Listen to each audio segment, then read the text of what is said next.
Hi, and welcome to the application side of the Child Nutrition car system.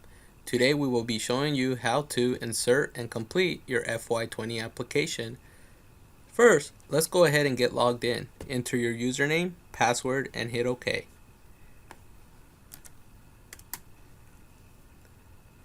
Next, before we get started with the FY20 application, let me show you about the home option located on the gold stripe on the left side of your screen. I'm going to go ahead and click on home again. As you can see, this first section will show you alerts.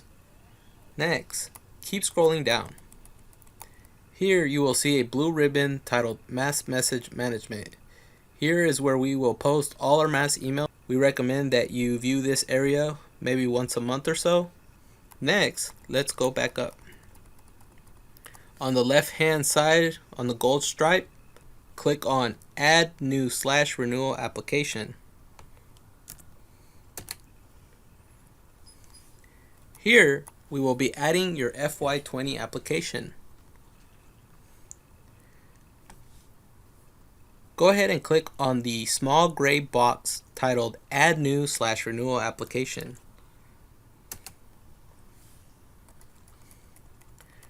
We will need to scroll down just a tad.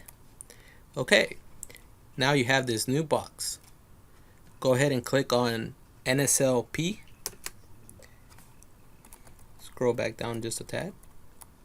As you can see, most of the information was pre-populated. Great. So now in the fiscal year box, you will enter 2020. Then click Submit. Okay, we will hit OK. We will hit OK. Application for SFA has been successfully inserted. Great. As you can see now, we have a FY 2020 application. So let's go ahead and click Select. So now that I have clicked on the FY20 application, please read the following boxes.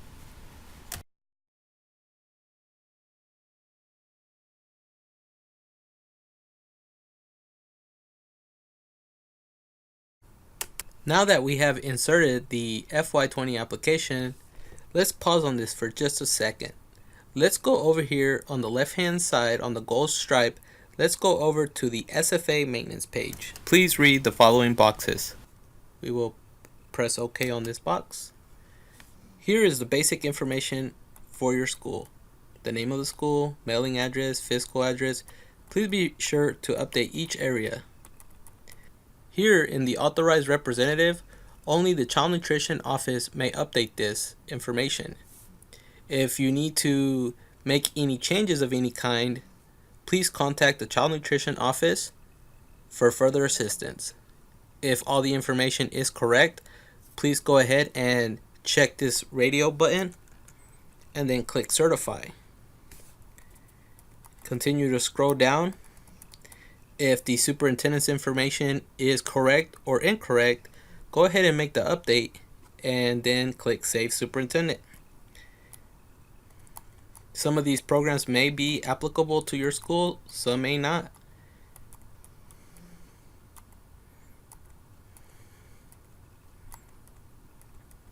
If all the information looks okay, be sure to hit Save. Then scroll back up. Now, let's go back to your FY20 application.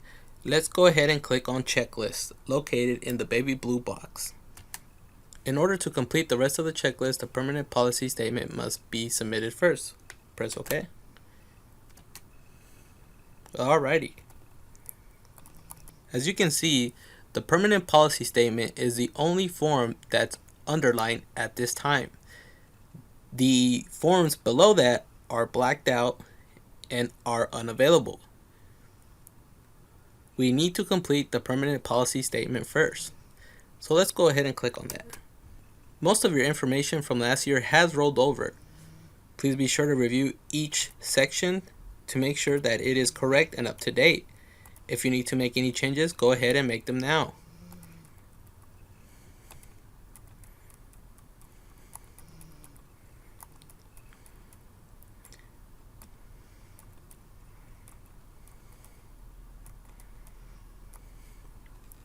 If the information is now up to date and correct, go ahead and click Save and then click Certify. It is important that you click Certify. Renewal policy statement updated and submitted. Great. Now let's go back to the checklist again. I will click on Checklist located in the baby blue box. Now you can see that my permanent policy statement, yes, has a green padlock. That means we, the school, have certified this form. And because we have certified this form, we can now go ahead and access the other forms below the permanent policy statement. Some forms may not be highlighted or accessible for you because that form may not be applicable to your school. For example, this school does not have access to the fresh fruit and vegetable program. Let's go ahead and click on Schedule A, List of Sites. Here we will insert all our sites. That includes eating and non-eating sites. We will click the appropriate boxes and grades for each site. Then we will click on Certify Form. Schedule A submitted. Great. Let's go back to the checklist.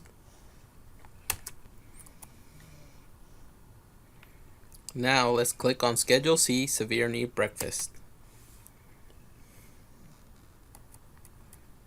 Here you will enter the number of free, reduced, and paid lunches in the school year 2018. If you have any questions or concerns, please contact our office. Then you will click on Certify Form, and then let's go back to the checklist. Schedule D, Application for Snack Reimbursement. Here you will enter the number of enrolled students that were free, reduced, and paid in the month of October on the last current low income report. Then click Certify, and let's go back to the checklist.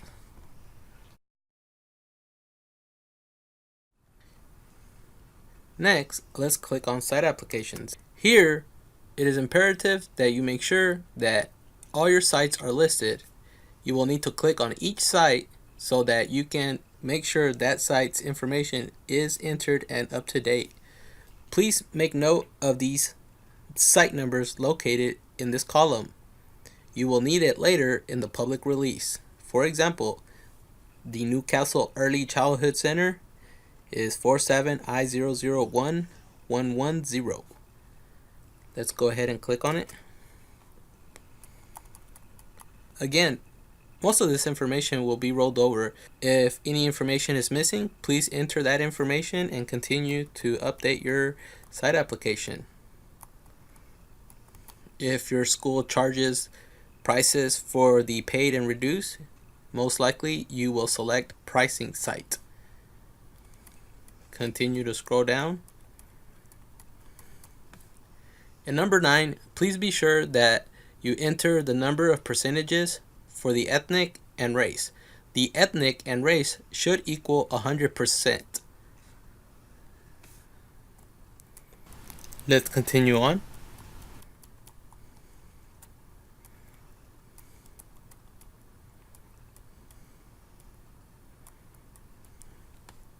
Alrighty, after you have updated your information, please be sure to click Save and Certify Form.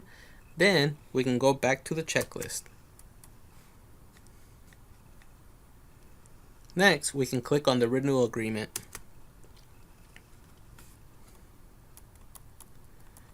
Please be sure to look over the information. In number 6, please be sure to click the box. Then we can click on Save and Certify Form. Now let's go back to the checklist. Schedule B, Meal Prices. Access to Schedule B has been temporarily blocked until fiscal year 2020 rates are received from USDA. Once we have this information, we will send out a mass email and post a red ribbon on our website in the car system. The red ribbon is located at the top of the screen. As you can see, Schedule B is temporarily locked. So let's go back to the checklist. If your school does free and reduced meal applications, you will click on Attachment E, Public Release. If your school is CEP or Provision, you will complete the Attachment E, Public Release, parentheses, Provision.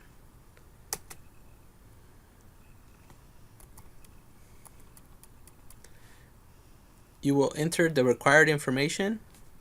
Here in number 3, you will need to enter each site's information so that they can be listed in the public release. For example, after I have entered the site number, the site name has appeared. Then I will click Add. Site inserted. In number 3, you will continue to add each site until all sites are listed.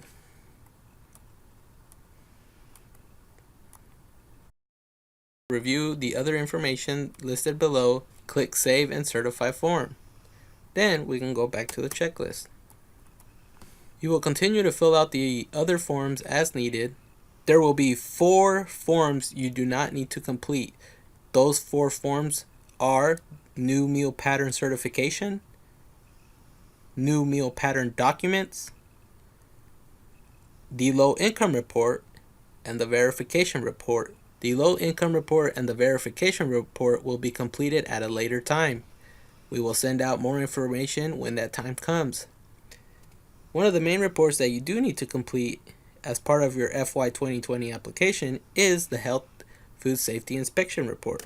The report wants to know how many sites did you have with health inspection reports. For example, if you had 1 site with 1 inspection report, then you will enter 1. If you had 1 site that had 2 inspection reports, then you will enter 1. Then you will click on Certify Form. Then let's go back to the checklist. As you complete, save, and certify these forms, you will see green padlocks. If you do not see a green padlock, you did not certify the form, or there may be a discrepancy in the information entered. So please go back and make sure that those forms have been completed. As you scroll down, there will be paper documents. In the paper documents, you may go ahead and submit your DUNS number if needed and a certificate of authority if needed. The certificate of authorities are only needed if there has been a change in staff. The other forms will be needed as you are notified. We are almost through with your FY20 application. Here it is important that you click on the gray box titled Submit Application to CNP. This officially notifies our office that your application is ready to be reviewed. Applications will be reviewed as they come in. Please be sure that after you click Submit Application to CNP, that there is a timestamp and that the status changes from pending submission to pending approval. If you do not see a timestamp and you do not see pending approval, please look over your checklist, as there may be a discrepancy and you need to re-evaluate one of the forms. This concludes our video. Thank you for watching, and if you have any questions, please contact our office or email nslp@sde.ok.gov. Thank you, and you have a great day.